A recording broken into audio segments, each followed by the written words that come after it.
Hey y'all, it's Mr. Delot again, and today we're talking about 19th century social reforms here for AP Euro.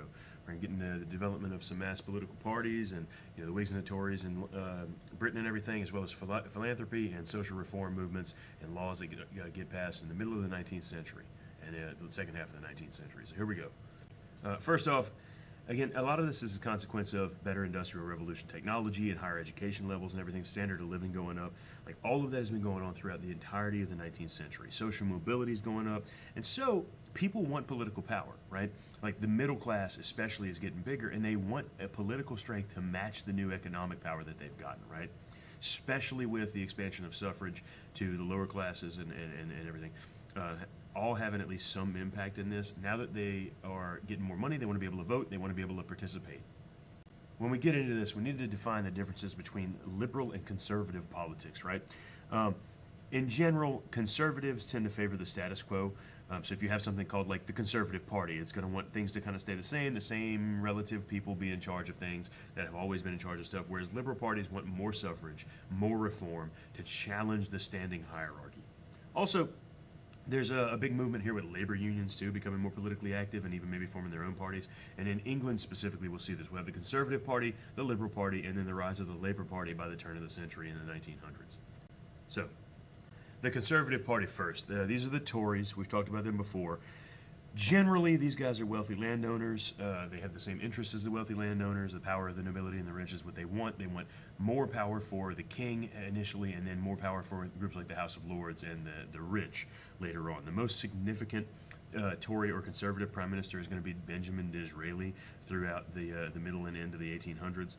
He's going to really try to hold on to like the status quo for the most part, but at the same time, he still even pushes for some reforms for inequality, because even the conservatives are realizing that they have to change a little bit of what they're doing to deal with industrial revolution issues.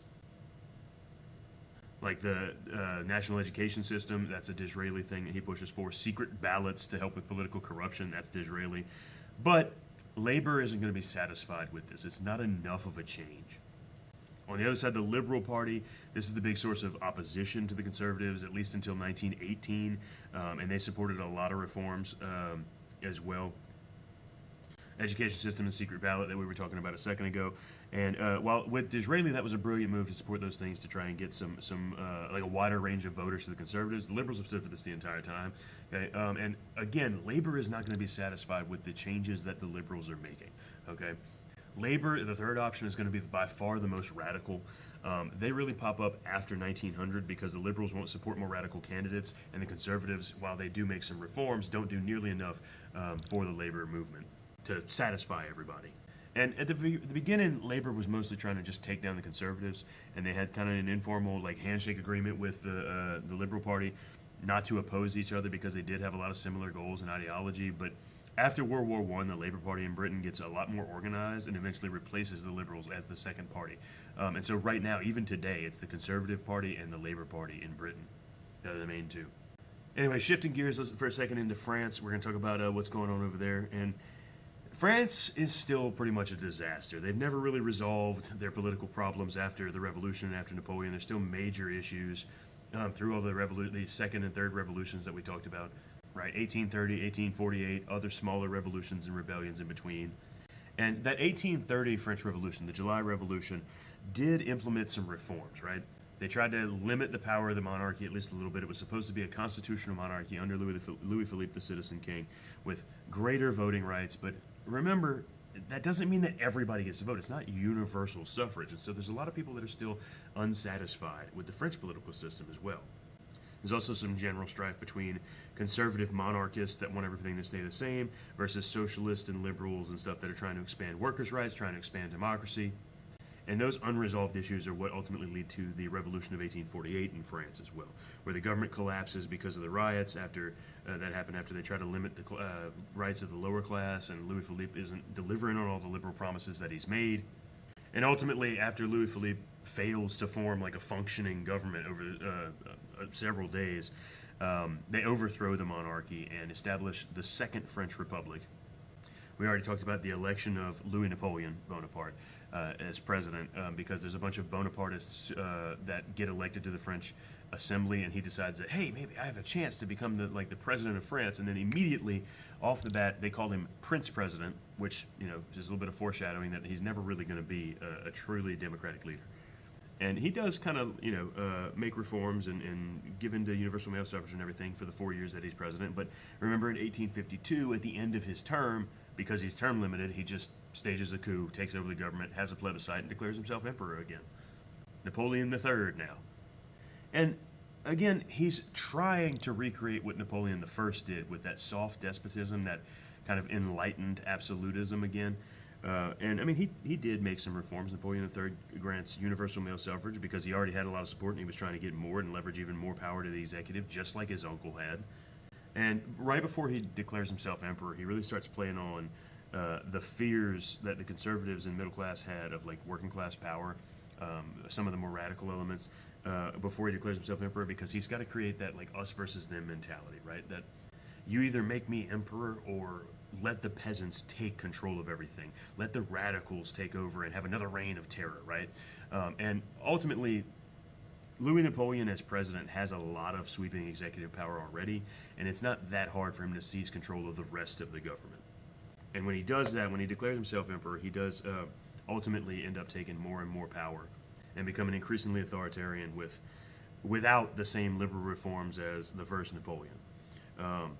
One of the consequences of that is that as people lost faith in Napoleon III and making actual reforms, they start to fear another revolution because the socialists and the anarchists and the radicals all get more power because nobody trusts the government. So they turn to more radical options to try and fix the problems that are still going on.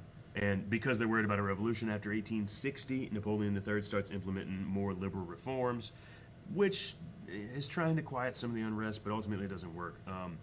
And again, he's overthrown because of the embarrassment of the Franco-Prussian War. But after 1860, that period is mostly known as the Liberal Empire because of the reforms, where the legislature has more power and there are some fairly progressive things that happen under the government, like more free trade, a little bit more civil liberties.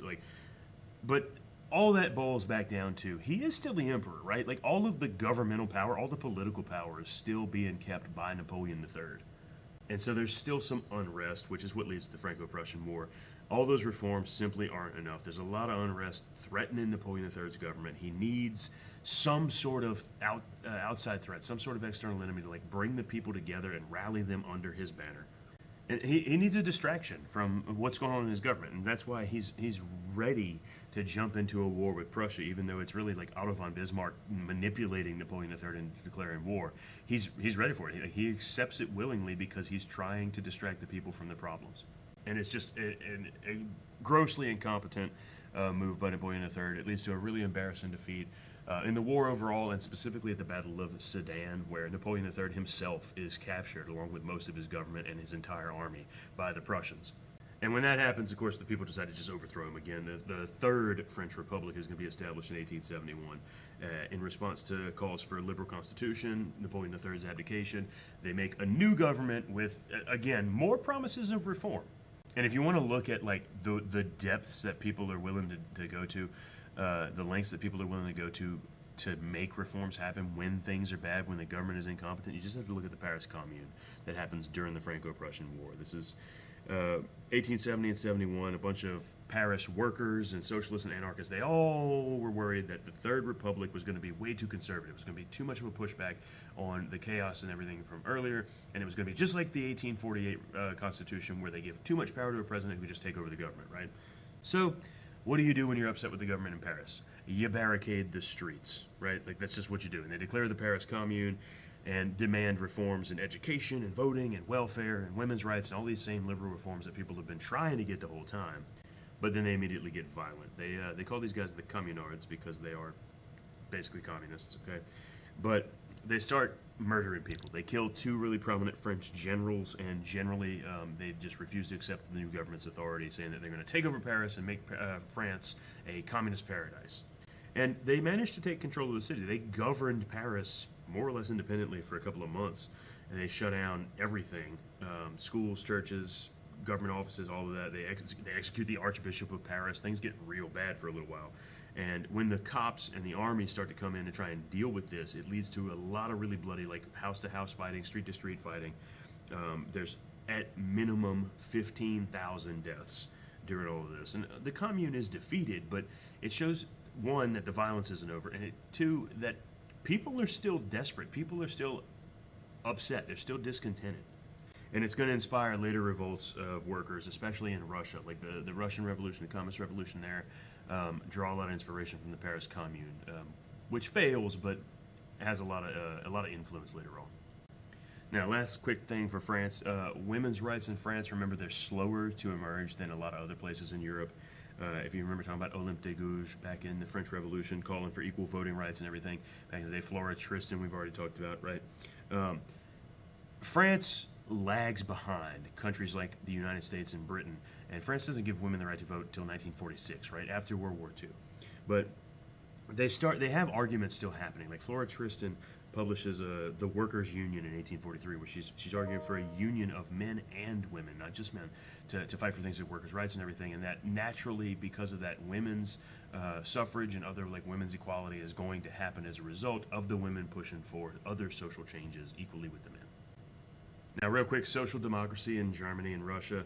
The Social Democratic Party in Germany, this is pretty cut and dry. 1875, there's a bunch of workers' parties that get together for collective strength and make their own like consolidated party.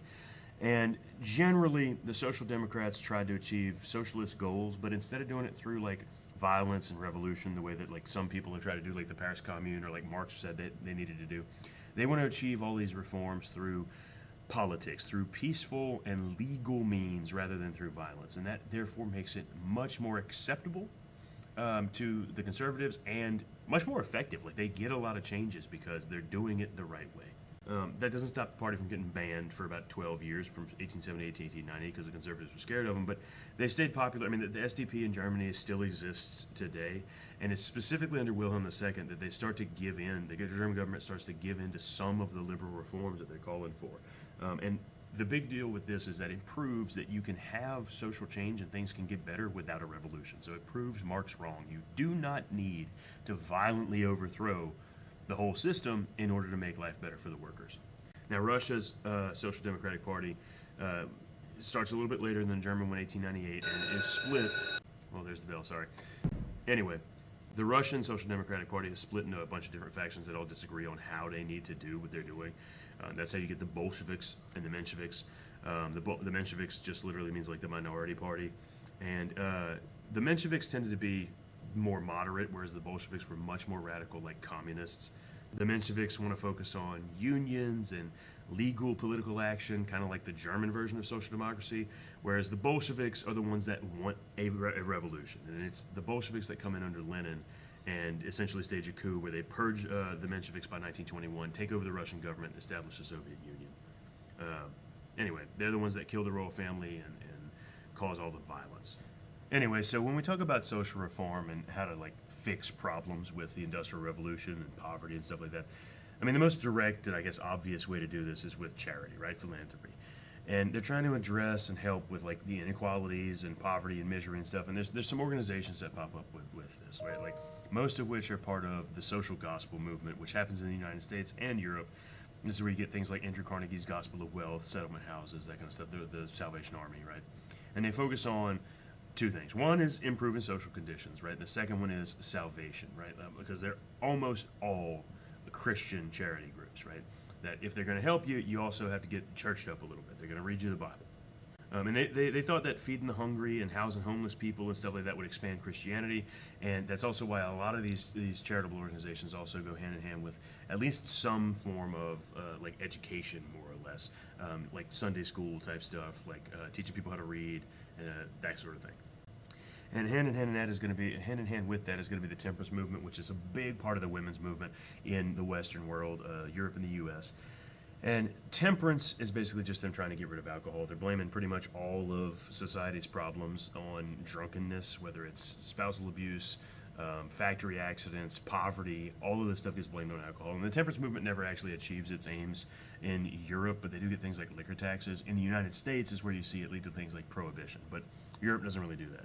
Sunday school movements, the same thing. It's another Christian attempt to fix society's problems. This really starts in 1795. And by 1850, the Sunday school movement's educated something like 2 million working class children. They've told them all these stories about Christianity and made them read the Bible, but like in doing so, they also teach them how to read, which is the first step in education, how to get a better job because you're literate now, right? But it's a great example of success. They don't just teach how to read and teach the Bible. Like there's one big example is a paleontologist named Mary Anning. She had no education other than Sunday school, but she still goes on to like pioneer a bunch of dinosaur research and identify a ton of species with that because she learned how to read in Sunday school and started learning about other sciences at the time. And it's just another example of like women now getting education too. As is Josephine Butler. She also fought for women's rights. Not just suffrage, but things like she starts targeting other women's issues during industrialization, like forced prostitution and sex trafficking and slavery and stuff like that, where she fought for harsher penalties for people that engage in those activities, more investigation to try and stop them, and just generally more female rights, including education, property rights, business rights, divorce laws, all that kind of stuff. And I want to focus just for a second on feminism and suffrage in Britain specifically, because this is one of the places where like the suffrage movement for women and like the women's equality movement is having the most success. But it is a really long road from Mary Wollstonecraft in the late 1700s to women actually being given suffrage by the British government. Next lady I want you to know about is Barbara Smith Beaudeschon. She establishes the Ladies of Langdon Place in 1850 to push for suffrage and property rights, and ultimately does get women the ability to control their own property and everything because they make a bunch of petitions and everything. And by 1857, they get the Married Women's Property Act passed through Parliament. And she helps a bunch of other women's reforms, but she starts Girton College at Cambridge in 1869 with the help of a lady named Emily Davis, which is important because it's the first British college that is like a women's college for higher education for women, so that's a big deal. Perhaps the most famous suffragettes in Britain are going to be the Pankhursts.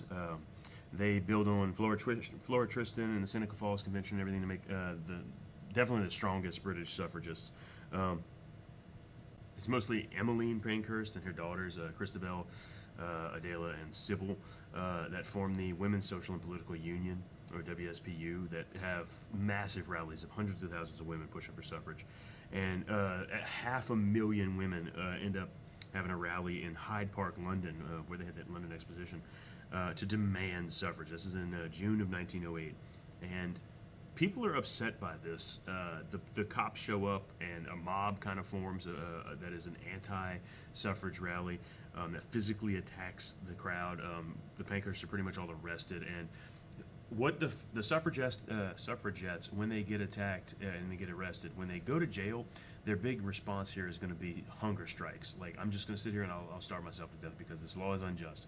And the reaction from this by the government is pretty brutal as well, because they force feed most of these women once they're in prison. Like, they would force a tube down their throat and pour basically liquid food down their throats, almost like torture. And of course, when this comes out, when like the newspapers and all start reporting on all this stuff, people realize how unjust it is, how brutal it is, and so ultimately they gradually do get women's suffrage in Britain. The Liberal Party even included it in their platform by 1918, and there was ultimately a law in 1918 that granted suffrage to all men over 21 and all women over 30. And by 1928, it was all British citizens over 21, regardless of sex. So it's a little slow, but this is around the time that most Western democracies start to give women the right to vote, except France. They take forever.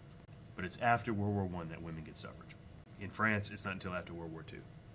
Now, last thing for today, tied into reform movements in general, women get involved in it, is the abolition movement. And remember, this is something that gets spearheaded in Britain in the late 1700s, especially after 1772. There was a ruling by an English court that forbade English slavery. And William Wilberforce is really the most prominent figure here. He expanded all of this abolition to include the slave trade and slavery everywhere else in the rest of the world, that Britain is going to have to take the lead and get the rest of the world to stop doing this evil practice, right? and he makes sure that there's at least awareness of what's going on. He focuses on how many products were produced with slave labor and the misery associated with it. Even if British colonies weren't using slavery anymore, how many things that they are buying are being made with slave labor. And the famous quote from him is, "You can choose to look the other way, but you can never again say you didn't know." He makes sure that everybody realizes and has to think about the evils of slavery with the British economy. Ultimately, because of Wilberforce and others, the slave trade ends in the British Empire in 1807. Almost everybody in the West follows him quickly, including the United States. And gradually, the slave trade gets abolished, and then slavery itself gets abolished. Although the last country to do it is going to be Brazil in 1888. France, if you remember, had abolished slavery back in 1794, but then revoked abolition in 1802, which causes the Haitian Revolution and everything. And they don't permanently abolish slavery again until 1848 under the Second Republic. But ultimately, Britain leads the charge against slavery, and that's what matters.